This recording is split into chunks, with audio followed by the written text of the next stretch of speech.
brighten, exfoliate, and soothe your skin with this incredibly easy to make yogurt strawberry oat mask. You take about 3 strawberries, and the seeds in here are also gonna help with exfoliation.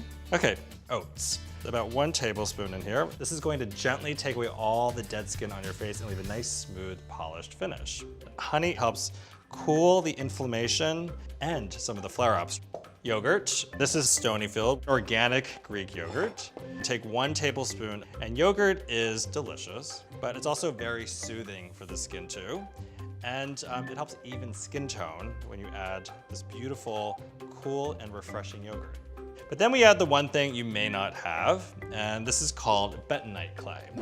And Bentonite Clay is something you find at the health food store. It's a very powerful detoxifier, so it's gonna pull out all the impurities. And because you're using completely fresh ingredients, you wanna use it right away. It goes on your face. After 20 minutes, just take a damp towel and wipe it off. Nice and smooth. And I smell like strawberries and cream.